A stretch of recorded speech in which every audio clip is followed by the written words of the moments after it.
Hello, আসসালামু আলাইকুম। কেমন আছেন সবাই? আমি Farhana Suma, Suma's creation and lifestyle থেকে। আজকে আমি বানাবো বুটের ডালের হালুয়া। 2 কাপ বুট আমি সারা রাত ভিজিয়ে রেখেছিলাম। পরের দিন সকালবেলা ভালো করে ধুয়ে প্যানের মধ্যে আমি 4 কাপ দুধ নিয়েছি। ফ্লেভারের জন্য তেজপাতা, দারচিনি আর এলাচ দিব।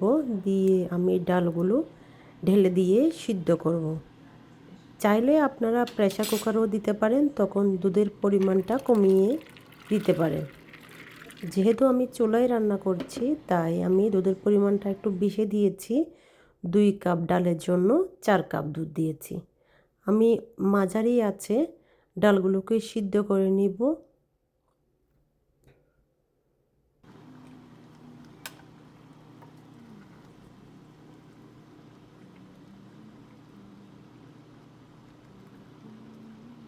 এখন আমি লং, এলাচ আর দারচিনিগুলো তুলে ফেলে দিব। ফেলে দিয়ে যখন একদম শুকিয়ে আসবে তখন আমি চুলার আঁচ বন্ধ করে দিয়ে ঠান্ডা হওয়া পর্যন্ত অপেক্ষা করব। অপেক্ষা করে তখন এরপর আমি ব্লেন্ডারে জারের মধ্যে নিয়ে ব্লেন্ড করে একদম মিহি করে নেব।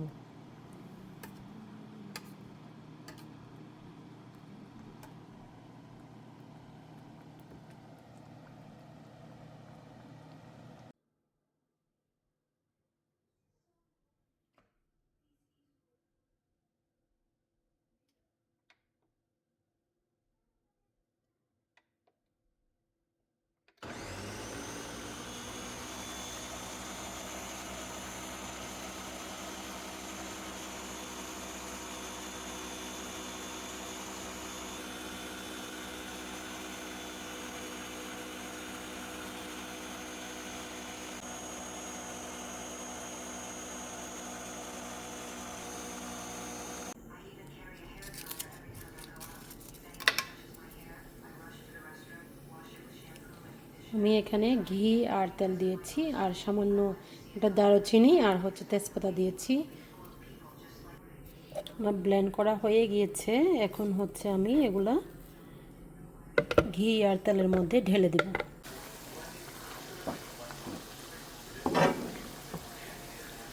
এরপর আমি হাফ কাপ চিনি দিব। যারা মিষ্টি বেশি খেতে চান তারা চিনি বাড়িয়ে বা কমিয়ে দিতে পারেন।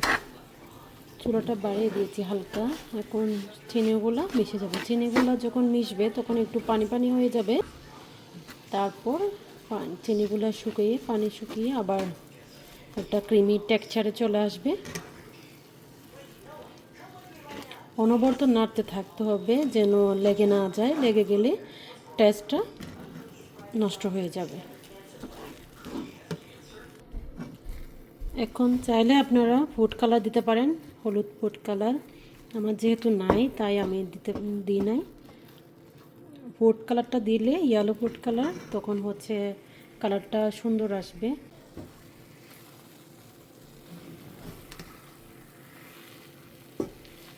হালুয়াগুলো বানাতে গেলে নিজেই হালুয়া হয়ে যায়। অনবরত নাড়তে থাকতে হয় যেন লেগে না যায়।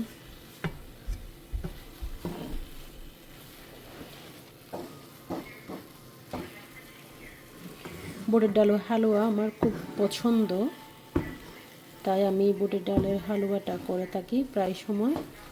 আমার মতো পছন্দ হালুয়াটা বুটের ডালের কমেন্টে জানাতে পারেন। যখন আমার হয়ে যাবে তখন আমি এখান থেকে দারুচিনিটা এখানে এলাচের ফ্লেভার দিব সামান্য দিব। যেহেতু আমি সিদ্ধ করার সময় এলাচ দিয়েছি, ফ্লেভারটা অলরেডি আছে এখানে, তাই সামান্য একটু দিব এলাচ গুঁড়া। আপনারা চাইলে অ্যাভয়েড করতে পারেন, যার যার ভালো লাগবে না তারা অ্যাভয়েড করতে পারেন। আমার হয়ে গিয়েছে। এখন আমি আরও একটু ঘি দিয়েছি।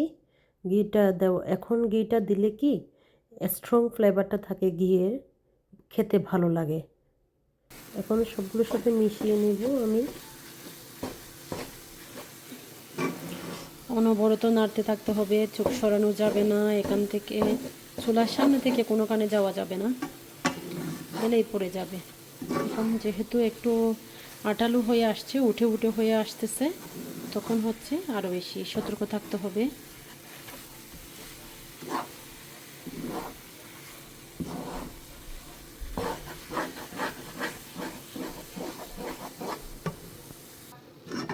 এরকম একটু নরম থাকতে নামিয়ে ফেলতে হবে। আমি চুলাটা অফ করে দিয়েছি, কারণ চুলাতে হালকা তাপ আছে, ওই তাপের মধ্যে আর একটু শক্ত হবে।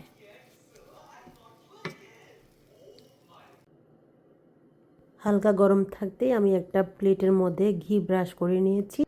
এখন হালুয়াগুলো ঢেলে দিয়ে আমি পুরা আগে বরফি আকারে কেটে নিব। ধন্যবাদ সবাইকে, ভালো থাকবেন সবাই। আসসালামু আলাইকুম।